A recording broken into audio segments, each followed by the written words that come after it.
Amigas, amigos, hoy celebramos los 219 años del nacimiento del mexicano más indígena y más universal de nuestro país, Benito Juárez García.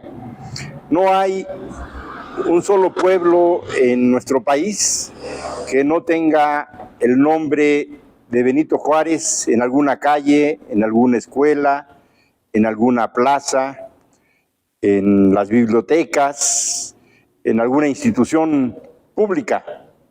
Benito Juárez nos brota por todas partes.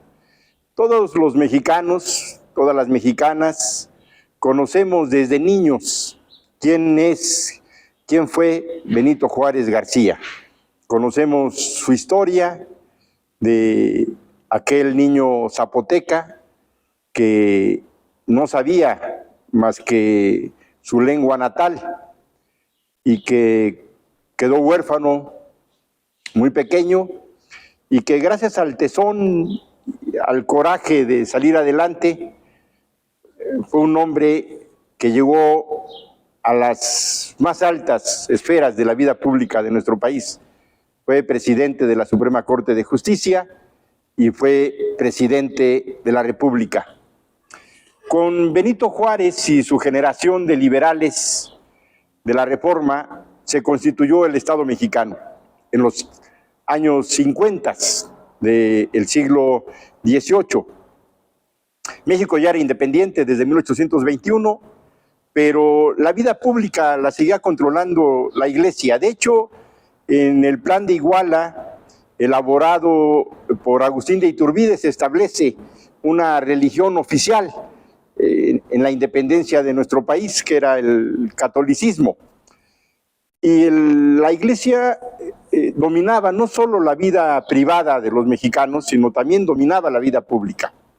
Y es hasta la llegada de la generación de los liberales mexicanos que se da paso a que la vida pública se instituya de manera civil, laica, con principios republicanos.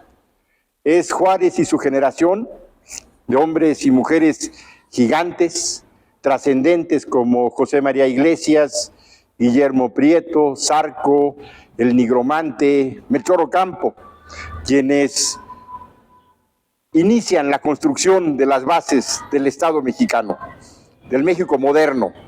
La primera institución que tenemos en nuestro país es el registro civil, y por primera vez es la institución pública quien tiene el control de saber cuántos mexicanos hay en nuestro territorio, cuántas mujeres, cuántos hombres, cómo se generan las familias, el registro, incluso de las personas que fallecen. Hasta antes de eso era la Iglesia la que tenía esa información y era imposible desarrollar un proyecto de crecimiento, de desarrollo en el país si no sabían ni siquiera cuántos éramos y dónde estábamos. Por eso la importancia de esta generación de liberales mexicanos encabezados por Benito Juárez ha marcado el tiempo de nuestro país.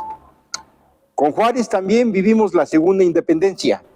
Los conservadores que fueron derrotados en 1861 no se conformaron con eso y fueron al año siguiente, en 1862, a buscar entre la nobleza europea alguien que quisiera gobernar a nuestro país. Y se encontraron a Maximiliano y lo trajeron a México. Y iniciaron una segunda conquista de nuestro país.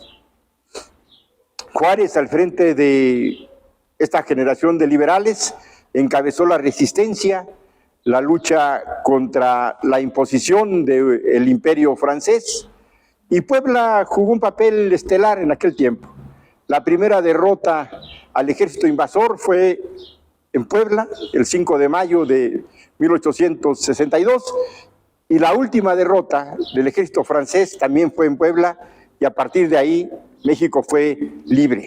Esta segunda independencia fue encabezada por Benito Juárez García, y todos lo sabemos. La trascendencia de este mexicano ejemplar llegó a ser reconocida en todo el mundo, y particularmente en América Latina, por eso se le llama el Benemérito de las Américas. Hoy, nuevamente, la soberanía de nuestro país está amenazada. Los Estados Unidos, con Donald Trump al frente, han querido imponer condiciones de control a nuestro país. Han llegado al exceso de cambiarle el nombre al Golfo de México, que tiene más de 300 años, que así se llama, y ahora le quieren llamar Golfo de América. Pero al igual que en la época de Benito Juárez, hoy tenemos mexicanas y mexicanos dispuestos a defender la soberanía de nuestro país, a dar su vida porque este legado que nos dejó Juárez y su generación siga vigente. México es un gran país y está en todos nosotros respetar el legado de Benito Juárez, honrarlo y mantener, como siempre, la soberanía y la dignidad de nuestro pueblo. Benito Juárez está en nosotros, en nuestras raíces, en nuestra ideología. Es un hombre que nos instituyó la austeridad republicana, la justa medianía, y que nos señaló el camino de que los servidores públicos son eso, gente para servir al pueblo y no para servirse de él. Su pensamiento nos honra en la cuarta transformación de la República y tenemos el compromiso de respetar ese pensamiento, esas acciones, y de que Benito Juárez siga presente en todos nosotros. Celebramos hoy este aniversario y, como dice la presidenta Claudia Sheinbaum, en México se podrá colaborar siempre de buena fe con cualquier otro país, pero no vamos a aceptar ninguna sumisión, como nos enseñaron nuestros héroes de la Reforma. Viva por siempre Benito Juárez García, uno de nosotros.